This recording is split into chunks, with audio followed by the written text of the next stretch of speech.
अरे हम तो फकीर आदमी हैं, झोला लेके चल पड़ेंगे जी।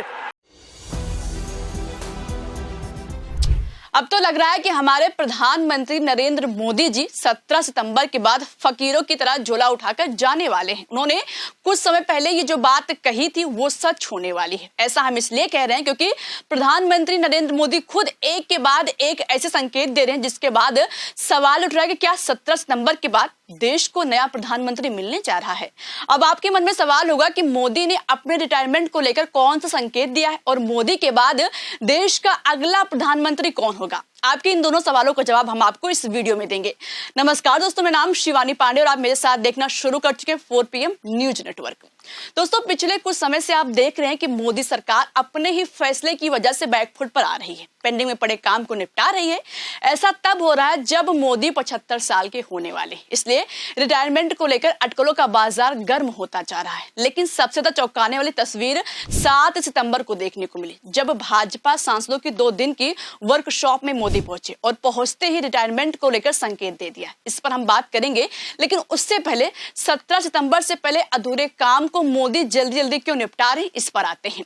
दोस्तों, 9 साल से जीएसटी की दरें कम नहीं की गई, लेकिन अब अचानक से जीएसटी कम कर दी गई। पहले जीएसटी में 4 स्लैब थे, मगर अब 2 कर दिए गए हैं, 5% का और 18% का। जबकि राहुल गांधी तो शुरू से 2 स्लैब की बात कर रहे थे, मगर अब किया गया। दूसरी बात, मणिपुर दौरे की कर लेते हैं। अब आप सोचिए, जो मणिपुर पिछले 2.5 साल से हिंसा की आग में झुलस रहा है, लेकिन मोदी जी ने मणिपुर की तरफ झांक कर नहीं देखा। विपक्ष सवाल उठाता रहा, पार्लियामेंट ठप रही, हंगामा होता रहा, सड़क पर प्रदर्शन होते रहे। विपक्ष विदेश यात्रा पर रहने वाले मोदी जी से बार बार कह रहा था कि एक बार मणिपुर जाइए, वहां की जनता से बात कीजिए, उनका दर्द सुनिए। लेकिन ना मोदी गए और ना ही मणिपुर पर एक शब्द बोला। मगर अब आखिरकार उसी मणिपुर का मोदी दौरा करने जा रहे हैं। खबर है कि मोदी 13 सितंबर को मणिपुर जाने वाले हैं। दोस्तों, यहाँ पर गौर करने वाली बात है कि 17 सितंबर से 4 दिन पहले जा रहे हैं। इसके अलावा दोस्तों, पिछले कुछ महीनों से मोदी धीरे धीरे अपना कामकाज ट्रांसफर कर रहे हैं। उनका लगभग काम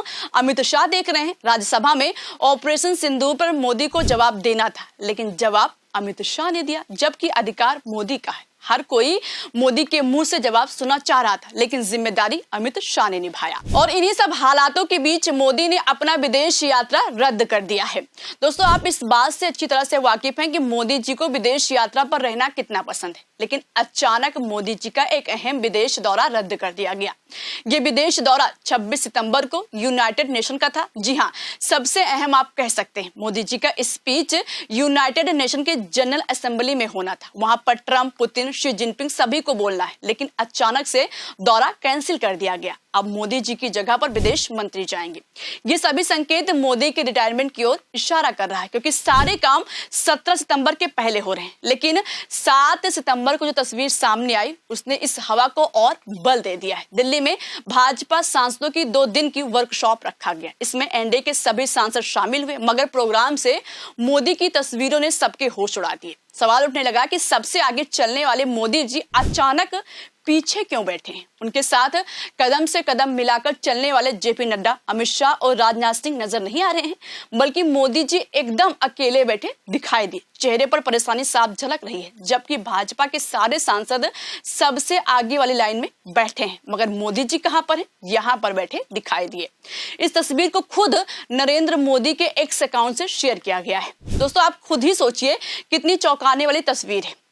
अब इसका क्या मतलब निकाला जाए? आज से पहले कभी ऐसी तस्वीर देखने को नहीं मिली। अगर किसी प्रोग्राम में मोदी जी गए हैं तो सबसे आगे नजर आए हैं, लेकिन पिछले 11 सालों में ऐसा पहली बार हुआ है, जो इशारा कर रहा है कि भाजपा के अंदर खाने में कुछ तो खिचड़ी पक रही है, कुछ तो बहुत बड़ा होने वाला है। अभी 2 दिन पहले प्रधानमंत्री नरेंद्र मोदी और राष्ट्रपति की मुलाकात हुई है। इस मुलाकात के भी कई मायने निकाले जा रहे हैं। कई लोग इसे उनके रिटायरमेंट से जोड़कर देख रहे हैं, क्योंकि 17 सितंबर को पीएम मोदी 75 साल के होने वाले हैं। यही वो टर्म लाइन है जिसके चलते आडवाणी, जोशी समेत कई दिग्गजों को मार्गदर्शक मंडल में डाल दिया गया था। इससे सवाल उठ रहा है कि क्या अब मोदी का नंबर है? मोदी भी मार्गदर्शक मंडल में जाने वाले हैं। हालांकि पीएम मोदी की राष्ट्रपति से मुलाकात चीन में आयोजित एससीओ समिट में शिरकत करने के बाद हुई है। आमतौर पर यह होता है कि जब प्रधानमंत्री किसी भी वैश्विक मंच पर भारत का प्रतिनिधित्व करने पहुंचते हैं तो वहां से लौटकर राष्ट्रपति को उसके बारे में जानकारी देते हैं। मगर आपको याद होगा कि इससे कुछ दिन पहले संघ प्रमुख मोहन भागवत के एक बयान ने भी सियासी हलचल पैदा कर दी थी, जब उन्होंने एक कार्यक्रम के दौरान भरे मंच से कहा था कि 75 साल की उम्र में रिटायर हो जाना चाहिए ताकि दूसरों को मौका मिले। 75 वर्ष की साल जब उड़ी जाती है तो उसका अर्थ ये होता है कि अब आपकी आयु हो गई, अब जरा बाजू हमको करने। अब दोस्तों, इतने सारे संकेत, खबरें, बयान इशारा कर रहे हैं कि 17 सितंबर के बाद देश की राजनीति में बहुत कुछ बड़ा फैसला आने वाला है, बहुत बड़ा देखने को मिल सकता है। हालांकि भाजपा के चाणक्य कहे जाने वाले अमित शाह ने खुलकर साफ कर दिया है कि चाहे कुछ हो जाए, 75 साल पूरा होने पर मोदी जी पर कोई असर नहीं पड़ता। मोदी जी की सरकार चलती रहेगी और 75 साल बाद रिटायरमेंट का बीजेपी के संविधान में ऐसा कोई नहीं लिखा है, मतलब कि ऐसा कोई कानून नहीं लिखा हुआ है। ये तो सिर्फ एक जुमला ही था। मोदी रिटायर नहीं होंगे। 2029 का चुनाव भी उन्हीं के नेतृत्व में लड़ा जाएगा। अब दोस्तों, अमित शाह भले ही जो कुछ कहें मोदी के पक्ष में, लेकिन भाजपा में ऐसे कई उदाहरण हैं जब 75 साल बाद नेताओं ने कुर्सी छोड़ी है। कर्नाटक की येदियुरप्पा, कालराज मिश्रा हो, यशवंत सिन्हा हो, या फिर मुरली मनोहर जोशी हो, या फिर मोदी जी के गुरु आडवाणी हो, सबको कुर्सियां छोड़नी पड़ी। तो सवाल है कि जब इन नेताओं ने कुर्सी छोड़ी, रिटायरमेंट ले लिया, तो मोदी क्यों नहीं? क्या मोदी पर ये नियम, ये कानून लागू नहीं होता है? फिलहाल देखने वाली बात होगी कि जिस तरह से संकेत मिल रहे हैं, क्या ये मोदी के रिटायरमेंट के संकेत हैं या सिर्फ महज संयोग?